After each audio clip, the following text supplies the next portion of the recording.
ನಾನು ಒಬ್ಬ ಲೇಖಕನಾಗಿ, ಪದ್ಯ ಬರೆಯುವವನಾಗಿ, ನಾಟಕ ನಿರ್ದೇಶನ ಮಾಡ್ಕೊಂಡು ಬಂದವನಾಗಿ 4 ವಿಷಯ ಹೇಳಬೇಕು ಅಂತಿದ್ದೀನಿ. ಮೊದಲನೇದಾಗಿ ಈ ಸಾಹಿತ್ಯ ಲೋಕವನ್ನು ಕುರಿತು ಹೇಳೋದೇ ಆದರೆ ನಮ್ಮ ಈ ಮತ್ತೆ ಈ ವಿಷಯಕ್ಕೆ ಸಂಬಂಧಪಟ್ಟಾಗ ಇಂಥ ಅನೇಕ ವಿಷಯಗಳಿಗೆ ಸಂಬಂಧಪಟ್ಟಾಗ ನಮ್ಮ ಈ ಕನ್ನಡ ಸಾಹಿತ್ಯ ಲೋಕದಲ್ಲಿ ಒಂದು ಬಹಳ ತಿರಸ್ಕಾರ ಯೋಗ್ಯವಾಗಿರುವಂಥ, ಅಂದ್ರೆ ಇಂಗ್ಲಿಷ್ನಲ್ಲಿ ಡೆಸ್ಪಿಕಬಲ್ ಅಂತಾರೆ, ಅದು ಬಹಳ ಪವರ್ಫುಲ್ ಆಗಿರೋ ಡೆಸ್ಪಿಕಬಲ್ ಆಗಿರುವಂತ ಒಂದು ಲೋಲುಪತೆ ಕಂಡು ಬರುತ್ತೆ ತಮ್ಮಲ್ಲಿ ತಾವೊಂದು ಲೋಲುಪತೆಯ ಕೊಚ್ಚೆ ಅದು ಸುಳ್ಳಿನ, ದುರಭಿಮಾನದ, ಆತ್ಮಹಂಕಾರದ ಒಂದು ಕೊಚ್ಚೆಯಲ್ಲಿ ನಮ್ಮ ಬಹಳ ಜನ ಕನ್ನಡ ಸಾಹಿತಿಗಳು ಲೋಕ ಹೊರಲಾಡ್ತಾ ಇದ್ದಾರೆ. ಅದಕ್ಕೆ ಈ ಟಿ.ಎಸ್. ಎಲಿಯಟ್ ಅಂತ ಒಬ್ಬ ಇಂಗ್ಲಿಷ್ ಒಂದು ಮಾತಿದೆ, ದಿ ಸ್ಟೈ ಆಫ್ ಕಂಟೆಂಟ್ಮೆಂಟ್, ಅಂದ್ರೆ ಹಂದಿಗೊಡ್ಡಿನ ದೊಡ್ಡಿಯ ರೀತಿಯಲ್ಲಿ ಅಲ್ಲಿ ಹೊರಲಾಡ್ತಾ ಇರ್ತಾರೆ. ಒಬ್ಬರನ್ನೊಬ್ಬರು ಮೆಚ್ಚಿಕೊಂಡು, ಒಬ್ಬರನ್ನೊಬ್ಬರು ಹಾಡಿ ಹೊಗಳಿಕೊಂಡು, ವಿಡಿಯೋಗಳು ಮತ್ತೊಂದು ಪುಸ್ತಕದ ಬಿಡುಗಡೆ ಇತ್ಯಾದಿ ಇತ್ಯಾದಿ. ಆದರೆ ಈಗ ನಮಗೆ ಗೊತ್ತಿದೆ, ಕರ್ನಾಟಕದಾದ್ಯಂತ ದಿನಕ್ಕೆ 10 ಪುಸ್ತಕಗಳು, ಡಜನ್ ಗಟ್ಟಲೆ ಪುಸ್ತಕಗಳ ಬಿಡುಗಡೆ ಆಗತ್ತೆ. ಬೆಂಗಳೂರಿನಲ್ಲೇ ಆಗತ್ತೆ. ಒಂದೇ ಒಂದು ಪುಸ್ತಕ ಬಿಡುಗಡೆಯ ಸಮಾರಂಭದಲ್ಲೂ ಅಥವಾ ಈ ಯಾವ ಸಾಹಿತಿಗಳು, ಕವಿಗಳು ಅನಿಸ್ಕೊಂಡಿರೋ ದೊಡ್ಡ ದೊಡ್ಡವರು, ಚೆನ್ನಾಗಿ ಬರೆಯೋರು ಕೂಡ, ಅವರು ಯಾರು ಕೂಡ ಇಂಥ ವಿಷಯಗಳ ಬಗ್ಗೆ ತುಟಿಕ್ ಅನ್ನೋದಿಲ್ಲ. ನಾವು ಇಂಥ ವಿಷಯಗಳನ್ನು ಕುರಿತು ಇವರು ಒಂದು ನಿಲುವನ್ನು ತೆಗೆದುಕೊಳ್ಬೇಕು. ಯಾರೋ ಒಬ್ಬ ದೊಡ್ಡ ಲೇಖಕ, ಒಬ್ಬ ಕವಯಿತ್ರಿ ನೋಡಿ, ಈಗ ಲಂಕೇಶ್ ಮಾಡ್ತಾ ಇದ್ರು, ಅನಂತಮೂರ್ತಿ ಮಾಡೋರು, ಆಗಿನ ಕಾಲದ ಎಲ್ಲರೂ ಮಾಡೋರು, ಬೇರೆ ನಿಲುವು ತಗೊಳ್ಳೋರು. ಅಡಿಗರ ಹಲವು ನಿಲುವುಗಳನ್ನ ಒಪ್ಪದೇ ಇದ್ರು, ಅಡಿಗರು ಅನೇಕ ವಿಷಯಗಳ ಬಗ್ಗೆ ಗೋಪಾಲ ಕೃಷ್ಣ ಒಂದು ನಿಲುವನ್ನು ತೆಗೆದುಕೊಳ್ಳೋರು. ಅವರ ಸಾಹಿತ್ಯದ ಶಕ್ತಿ ಅದರಿಂದ ಏನು ಕಮ್ಮಿ ಆಗ್ಲಿಲ್ಲ. ಅದೇ ಈಗ ನನ್ನ ಸುತ್ತಮುತ್ತಲು ಇರುವಂತಹ ನನ್ನ ಸಹೋದ್ಯೋಗಿಗಳು, ಈ ಲೋಕದ ಸಹೋದ್ಯೋಗಿಗಳು ಈ ರೀತಿಯ ಅತಿ ಜಾಣತನದ ಮತ್ತು ಡೆಸ್ಪಿಕಬಲ್ ಆಗಿರುವಂತಹ ಒಂದು ಲೋಲುಬತೆಯನ್ನು ತೋರಿಸ್ತಾ ಇದ್ದಾರೆ. ಇದನ್ನು ನಾವು ಪ್ರಶ್ನಿಸಬೇಕು ಅಂತ ಕಾಣುತ್ತೆ. ಇಂಥದ್ದನ್ನು ಕುರಿತ ಕೂಡ ಒಂದು ಮನವಿಯನ್ನ ಕೊಟ್ಟು ನಾವು ಅವರನ್ನು ಕೇಳಿಕೊಳ್ಬೇಕು, ನೀವು ದಯವಿಟ್ಟು ಸಾಮೂಹಿಕವಾಗಿ ಆಗಲಿ ಅಥವಾ ವೈಯಕ್ತಿಕವಾಗಿ ಆಗಲಿ ಈ ಕೆಲಸವನ್ನು ಮಾಡಿ, ಒಂದು ಪತ್ರ ಬರೀರಿ, ಒಂದು ನಿಲುವನ್ನು ತಗೊಳ್ಳಿ. ಒಂದು ವೇದಿಕೆಯಲ್ಲಿ ಯಾರದೋ ಪುಸ್ತಕ ಬಿಡುಗಡೆ ಮಾಡ್ತಿದ್ದೀರಿ, ಯಾರದೋ ಕವಿತೆ, ಪ್ರತಿ ಸಭೆಯಲ್ಲೂ ಕೂಡ, ಸಾಹಿತ್ಯದ ಸಭೆಯಲ್ಲಿ ಕಡೆ ಒಂದು ಠರಾವನ್ನು ಪಾಸ್ ಮಾಡಿ. ಇದು ನನಗೆ ಕಳೆದ ನಾನು 2-3 ಕಡೆಗೆ ನಾನು ನನ್ನ ಮಿತಿಯಲ್ಲಿ ಮಾಡಿದೆ. ನನ್ನ ಪುಸ್ತಕ ಬಿಡುಗಡೆ ಆಗುವಾಗ ಶುರು ಮಾಡಿಕೊಂಡಿದ್ದೆ. ಅದನ್ನ ಇವತ್ತು ಜಗತ್ತನ್ನು ಅತ್ಯಂತ ದೊಡ್ಡದಾಗಿ ನಮ್ಮ ಕಣ್ಣು ಮುಂದೆ ಇರುವಂತದ್ದು ಬಹಳ ದೊಡ್ಡದು ಏನು ಅಂದ್ರೆ, ಇದು ಈ ಲೋಕದ ಭವಿಷ್ಯವನ್ನೇ ನಿರ್ಧರಿಸುವಂತಹ ಒಂದು ದೊಡ್ಡ ವಿದ್ಯಮಾನ ಪ್ಯಾಲೆಸ್ಟೈನ್, ಗಾಜಾ ನಮ್ಮ ಕಣ್ಣ ಮುಂದೆ ನಡೀತಾ ಇದೆ. ನಾನು ಒಬ್ಬ ಕನ್ನಡ ಲೇಖಕ ಕೂಡ ಇದರ ಬಗ್ಗೆ ತುಟಿ ಕಂಡು ನಾನು ಕಂಡಿಲ್ಲ. ಒಬ್ಬ ಲೇಖಕ ಎಂದಿರ್ತಾರೆ, ಯಾರೋ ಒಬ್ಬರು ದೊಡ್ಡ ಕವಯಿತ್ರಿ, ನಾನು ಆಕೆಗೆ ನಾನು ಬರದ ಒಂದು ಲೇಖನವನ್ನು ಕರೆಸ್ತಾರೆ, ನೀವು ಯಾಕೆ ಸರ್ ಅದೆಲ್ಲೋ 1000 ಕಿಲೋಮೀಟರ್ ದೂರದ ಇದು ವಿಷಯವನ್ನು ಕುರಿತು ಮಾತಾಡ್ತಿದ್ದೀರಿ, ನಮ್ಮಲ್ಲಿ ನಮ್ಗೆ ಇಲ್ಲೇ ಹಾಸಿ ಒದ್ಕೊಳ್ಳೋ ಹೋಗ್ತಿದ್ರೆ ಯಾಕೆ ಅದನ್ನು ತಗೊಂಡಿದ್ದೀನಿ? ಈ ತರದ ಪ್ರಶ್ನೆ ಬಂದ್ರೆ ನಾವು ಏನ್ ಹೇಳೋದು? ದೊಡ್ಡ ಕವಯಿತ್ರಿ, ನಾನು ಬಹಳ ಗೌರವಿಸುವಂತ ಜನ. ಸೊ ಹೀಗೆಲ್ಲ ಬರ್ತದೆ. ನನಗೆ ಈ ಸಂಬಂಧದಲ್ಲಿ ಒಂದು ಸಲಹೆ ಇದೆ. ಈ ಪ್ಯಾಲೆಸ್ಟೈನ್ ವಿಷಯದಲ್ಲಿ ಚಾಲ್ತಿಗೆ ಬಂದ ವಿಷಯ ಅದು ಯಾವುದು ಅಂದ್ರೆ, ಮತ್ತೆ ಈ ಅಪಾರ್ಟೈಡ್ ವಿಷಯದಲ್ಲೂ ಕೂಡ BDS ಅಂತೇಳಿ, ಬಾಯ್ಕಾಟ್, ಡಿಸ್ಇನ್ವೆಸ್ಟ್ ಮತ್ತು ಸ್ಯಾಂಕ್ಷನ್ ಅಂತ. ಬಾಯ್ಕಾಟ್ ಅಂದ್ರೆ ಬಹಿಷ್ಕಾರ ಹಾಕೋದು, ಎರಡನೇದು ಡಿಸ್ಇನ್ವೆಸ್ಟ್, ಬಂಡವಾಳ ಹೂಡಿಕೆಯನ್ನು ವಾಪಸ್ ತೆಗೆದುಕೊಳ್ಳೋದು, ಮತ್ತು ಸ್ಯಾಂಕ್ಷನ್ ಮಾಡೋದು ಅಂತ ಹೇಳಿದ್ರೆ, ಯಾರು ಅವ್ರ ಜೊತೆಗೆ ಸಂಬಂಧ ಇಟ್ಕೊಂಡಿರ್ತಾರೋ, ಯಾರು ಈ ಕೃತ್ಯವನ್ನು ಮಾಡಿದಾರೋ, ಯಾರು ನಮಗೆ ಕೆಟ್ಟ ಕೃತ್ಯ ಅಂತ ಅನ್ಸುತ್ತೋ ಅಂಥವರ ಜೊತೆಗೆ ನಾವು ಸಂಬಂಧವನ್ನು ಕಳೆದುಕೊಳ್ಳೋದು, ಅಂಥವ್ರ ಜೊತೆಗೆ ಯಾವುದೇ ರೀತಿಯ ಸಹಕಾರವನ್ನು ನೀಡದೇ ಇರೋದು.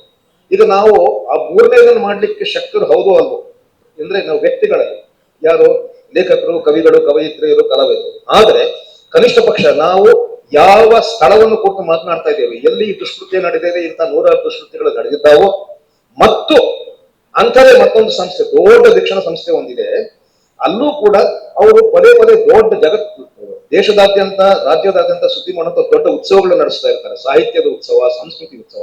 ಅಲ್ಲಿ ನಮ್ಮ ದೊಡ್ಡ ಕಲಾವಿದರೆಲ್ಲ ಹೋಗ್ತಾರೆ. ನಾವು ಒಂದು ಸಾರ್ವಜನಿಕ ಹೇಳಿಕೆಯನ್ನು ಕೊಡಬೇಕು, ನೀವು ನಿಮ್ಮ ವೈಯಕ್ತಿಕ ನೆಲೆಯಲ್ಲಿ ನಾನು ಈ ಉತ್ಸವಕ್ಕೆ ಹೋಗೋದಿಲ್ಲ, ನಾನು ಈ ವೇದಿಕೆಯಲ್ಲಿ ಮಾತನಾಡೋದಿಲ್ಲ. ಆಗ್ಲೇ ನಮ್ಮ ಸಿದ್ದನಗೌಡ ಪಾಟೀಲರು ಆ ವಿಷಯ ಪ್ರಸ್ತಾಪ ಮಾಡಿದ್ರು.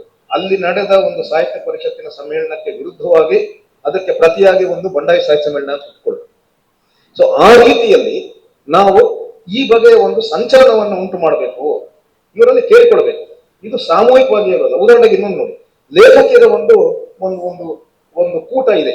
ಇಂಥ ಒಂದು ವಿಷಯದಲ್ಲಿ ಕೂಡ ಒಂದು ನಿಲುವನ್ನು, ಅಧಿಕೃತವಾದ ನಿಲುವನ್ನು ತೆಗೆದುಕೊಳ್ಳೋದು, ಸಾತ್ವಿಕವಾದ ನಿಲುವನ್ನು ತೆಗೆದುಕೊಳ್ಳೋಕೆ ಆಗದೇ ಇದ್ರೆ, ನೀವು ಸಂಸ್ಕೃತಿ ಮಂತ್ರಿಗಳ ಜೊತೆಗೆ, ಮುಖ್ಯಮಂತ್ರಿ ಜೊತೆಗೆ ಫೋಟೋ ತೆಗೆಸ್ಕೊಡ್ತೀರಿ, ಸಂಧಾನ ಮಾಡ್ಕೊಂಡಿರ್ತೀರಿ ಅಂತ ಹೇಳಿದ್ರೆ ಯಾವ ಬಗೆಯ ನೈತಿಕತೆ? ಮತ್ತೆ ಇವರೇನೆಲ್ಲ ಹೆಣ್ಣು ಮಕ್ಕಳಿಗೆ ಅನ್ಯಾಯ ಆಗ್ತಾ ಇದೆ, ನೀವು ಸಾವಿರಾರು ವರ್ಷಗಳಿಂದ ಹೆಣ್ಣು ಮಕ್ಕಳ ಶೋಷಣೆ ಆಗಿದೆ, ಜೆಂಡರ್ ವಿಷಯ ಇದೇ ಮಾತಾಡ್ತಿರ್ತೀರಿ. ಕಣ್ಣು ಮುಂದೆ ಇರುವಂತ ಒಂದು ವಿಷಯವನ್ನು ತೆಗೆದುಕೊಳ್ಳಿ, ಒಂದು ಸ್ಪೆಸಿಫಿಕ್ ವಿಷಯದ ಬಗ್ಗೆ ಕೂಡ ನೀವು ಮಾತನಾಡಬೇಕು. ಸಂಘವಾಗಿ ಅಧಿಕೃತವಾಗಿ ತೆಗೆದುಕೊಳ್ಬೇಕು ಅನ್ನುವಂತ ಒಂದು ಕನಿಷ್ಠ ಪಕ್ಷ ನಾವು ಅಭಿಪ್ರಾಯವನ್ನು ಆದ್ರೂ ವ್ಯಕ್ತಪಡಿಸಬೇಕು. ಅವ್ರು ಕೇಳ್ತಾರೋ ಬಿಡ್ತಾರೋ ಬೇರೆ ವಿಷಯ. ಮತ್ತೆ ಯಾರ ಮೇಲೂ ಕೂಡ ನಾವು ಜುಲುಮೆ ಮಾಡುವಂತದ್ದು ಇರುವಲ್ಲ. ಆದ್ರೆ ನೈತಿಕವಾಗಿ ನಾವು ಪ್ರಶ್ನಿಸುವಂತ ಒಂದು ಸ್ವಾತಂತ್ರ್ಯ ನಾವು ಇಟ್ಕೋಬೇಕು ಅಂತ ನನಗೆ ಅನ್ಸುತ್ತೆ. ಇದು ಒಂದು ವಿಷಯ. ಎರಡನೇದು ಪ್ಯಾಲೆಸ್ಟೈನ್. ಈಗ ಈ ಸಭೆ ನಡೆಸಲಿಕ್ಕೆ ಯಾವ ಬಗೆಯ ಕಿರುಕುಳವನ್ನ ನಾವೆಲ್ಲ ಅನುಭವಿಸ್ತಾ ಬಂದಿದ್ದೀವೋ ಇದೇ ಬಗೆಯ ಕಿರುಕುಳ ನಿಜವಾಗ್ಲೂ ಪ್ಯಾಲೆಸ್ಟೈನ್ ವಿಷಯದಲ್ಲೂ ಕೂಡ ಇದೇ ಸಭಾಂಗಣದಲ್ಲಿ ಮಾತು ನಡೆಯಿತು. 2 ಸಲ ಅದು ರದ್ದಾಯಿತು. ಇನ್ನು ಅದೇ ಸಮಯಕ್ಕೆ ಅದೇ ದಿನ, ನನಗೆ ದಿನ ಮರ್ತಿದೆ, ಈಗ 2 ತಿಂಗಳ ಹಿಂದೆ ಮತ್ತೊಂದು ಸಭೆ ಇದೇ ಬಗ್ಗೆ ನಡೆಸ್ತಾರೆ ಕಲಾವಿದರು. ಅವರು ಆಕ್ಚುಲಿ ಪೇಂಟಿಂಗ್ ಬಿಡಿಸಿ ಪ್ಯಾಲೆಸ್ಟೈನ್ ವಿಷಯದಲ್ಲಿ ಮಾಡ್ಬೇಕು ಅಂತಿದ್ದವರು ಅವ್ರ ಮೇಲೆ ಇಲ್ಲ ಸಲದ ಒತ್ತಡ ತಂದು ಅವರು 2 ಸಲ ಜಾಗ ಬದಲಾಯಿಸುವಾಗಿ ನಾನು ಅದನ್ನು ತಡ್ಕಾಡಿದೆ. ಎಲ್ಲಿ ನಡೀತಿದೆ ಇಲ್ಲಿ ಬಂದಾಗ ಕೇಳಿದಾಗ ಇಲ್ಲ ಗೊತ್ತಿಲ್ಲ, ಅವರೆಲ್ಲ ಗುಟ್ಟಾಗಿ ಮಾಡ್ತಾ ಇದ್ದಾರೆ. ಯಾಕೆ ಅಂತಂದ್ರೆ ಅಷ್ಟು ಹೆದರ್ಸಿಟ್ಬಿಟ್ಟಿದ್ರು. ಯಾವ ಸೋಷಿಯಲ್ ಮೀಡಿಯಾದಲ್ಲೂ ಕೂಡ ತಾವು ಎಲ್ಲಿ ಮಾಡ್ತಿದೀವಿ ಸಭೆ ಹೇಳಿದ್ರೆ ಕಲಾವಿದರು ಪೇಂಟಿಂಗ್ ಮಾಡೋದು, ಕೇವಲ ಪೇಂಟಿಂಗ್ ಮಾಡೋದು, ಮತ್ತೇನಿಲ್ಲ, ಚಿತ್ರ ಬಿಡಿಸೋದು. ಇಂಥ ಒಂದು ರಾಜ್ಯದಲ್ಲಿ ನಾವು ಇದ್ದೀವಿ ಅಂದ್ರೆ ನಂಗೆ ಅನ್ಸೋದು ನಾವೇನು ಆದಿತ್ಯನಾಥ್ ನಡೆಸ್ತಿರುವಂತ ರಾಜ್ಯದಲ್ಲಿ ಇದ್ದೀವಾ ಅಥವಾ ಸಿದ್ದರಾಮಯ್ಯನವರು ಮುಖ್ಯಮಂತ್ರಿ ಆಗಿರುವಂತ ರಾಜ್ಯದಲ್ಲಿ ಇದ್ದೀವಾ? ಜಿಯಾವರು ನಡೆಸ್ತಿರುವಂತ ಒಂದು ದೇಶವಾಯಿತು.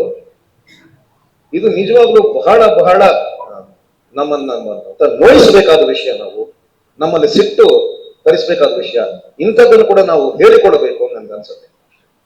ಆದ್ರಿಂದ ಮತ್ತೊಂದು ಕಡೆ ಏನು ಅಂತ ಹೇಳಿದ್ರೆ, ಇನ್ನೊಂದು ಬಹಳ ಬಹಳ ಸಂಕಟದ ವಿಷಯ ಏನು ಅಂತ ಹೇಳಿದ್ರೆ, ಈ ಊರಿನಲ್ಲಿ ಕರ್ನಾಟಕದ ರಾಜಧಾನಿಯಲ್ಲಿ ನಾವು ಫ್ರೀಡಂ ಪಾರ್ಕ್ ಬಿಟ್ಟರೆ ಬೇರೆ ಎಲ್ಲೂ ಬಹಿರಂಗ ಸಭೆ ಮಾಡೋಂಗಿಲ್ಲ. ಇಂಥ ವಿಷಯಗಳದ್ದು ಅಲ್ಲೂ ಕೂಡ 108 ಕಿರುಕುಳ ಕೊಡ್ತಾರೆ.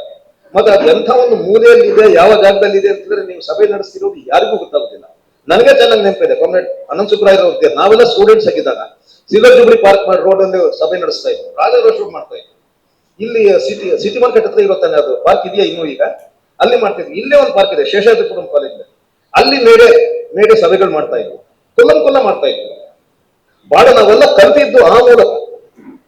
ನಾವೆಲ್ಲ ವಿದ್ಯಾರ್ಥಿಗಳಾಗಿದ್ದಾಗ ಮತ್ತೆ ಯುವಕರಾಗಿದ್ದಾಗ ಪ್ರತಿ ವಾರ ಪ್ರತಿ ತಿಂಗಳು ಈ ತರದ್ದು ಸಭೆಗಳು ಮೆರವಣಿಗೆಗಳು ಇರ್ತಾ ಇದ್ವಿ. ಅಂತ ಒಂದು ಸಂದರ್ಭವೇ ಇಲ್ಲದಂತಾಗಿದೆ. ಅಂದ್ರೆ ನಾವು ಯಾವ ಬಗೆಯ ಒಂದು ಸಮಾಜವನ್ನು ಕಟ್ಕೊಳ್ತಾ ಇದ್ದೀವಿ. ನಾವು ಕೇಳಿಕೊಳ್ಬೇಕಾದ್ರೆ ನಮಗೆ ಪಾರ್ಕ್ಗಳು ನೆಲೆಸೋದಕ್ಕೆ ಅನುಮತಿ ಕೊಡಿ, ನಾವೇನು ಗಲೀಜ್ ಮಾಡೋದಿಲ್ಲ. ಬಹಿರಂಗವಾಗಿ ಈ ಸಭೆ ನಿಜವಾಗ್ಲೂ ಯಾವುದು ಪಾರ್ಕಿನಲ್ಲಿ ನಡಿಬೇಕಾಗ್ತದೆ. ನೀವು ಕಡಿವಾಣ ಹಾಕಿ, ಯಾರನ್ನು ಕೂಡ ಡಿಫೇಮ್ ಮಾಡಬಾರ್ದು, ಕಡಿವಾಣ ಹಾಕಿ, ಖಂಡಿತವಾಗ್ಲೂ ನಿಜ. ಯಾರ ಹೆಸರನ್ನು ತೆಗೆದುಕೊಂಡು ನಾವು ಚಾರಿತ್ರೋದಯನ ನಡೆಸೋದಿಲ್ಲ. ಆದ್ರೆ ಅಲ್ಲಿ ಕಟುವಾಗಿ ಮಾತಾಡ್ಲಿಕ್ಕೆ, ಸರಿಯಾದ ವಿಶ್ಲೇಷಣೆ ಮಾಡ್ಲಿಕ್ಕೆ, ಆಲೋಚನೆಗಳನ್ನ ಹಂಚಿಕೊಳ್ಳಲಿಕ್ಕೆ ಒಂದು ಜಾಗ ಇಲ್ಲದಿದ್ರೆ ನನಗೆ ನಿಜವಾಗ್ಲೂ ಇದು ಯಾವ ಅನಿಕೇತನ, ಯಾವ ರಾಜ್ಯದ ಶಾಂತಿಯ ಕೋಟ, ಇದು ಯಾವ ಕೋರ್ಟ್ ಸ್ಟೇಟ್, ಇದು ನಾವು ಕೇಳ್ಕೋಬೇಕಾಗುತ್ತೆ. ಇದು ಬಹಳ ಅವಮಾನಕಾರಿ, ಕರ್ನಾಟಕದ ಪರಂಪರೆಗೆ ಮಾಡಿದ ಅವಮಾನ ಅಂತ ನಾವು ನಮ್ಮ ಮುಖ್ಯಮಂತ್ರಿಗಳಿಗೆ, ಉಪಮುಖ್ಯಮಂತ್ರಿಗಳಿಗೆ ಮತ್ತು ಈ ಸರ್ಕಾರವನ್ನು ನಡೆಸ್ತಿರೋರು ಮತ್ತು ಇಲ್ಲಿ ಯಾರು ಅವರ ಇದ್ರಲ್ಲಿದ್ದಾರಲ್ಲ, ಎದುರು ಪಕ್ಷದಲ್ಲಿ ಕೂತಿದ್ದಾರಲ್ಲ, ವಿರೋಧ ಪಕ್ಷದವ್ರದ್ದು ಮಂದಟ್ ಮಾಡಬೇಕು. ಆ ರೋಗ ಅವರಿಂದ ಬಂದದ್ದು, ಆದ್ರೆ ಇವರು ಅವರನ್ನು ಮೀರಿಸಿ ಹೋಗಿದ್ದಾರೆ ಅಂತ ಅನಿಸ್ತಾ ಇದೆ. ಅದನ್ನ ಕೇಳಿಕೊಳ್ಬೇಕು.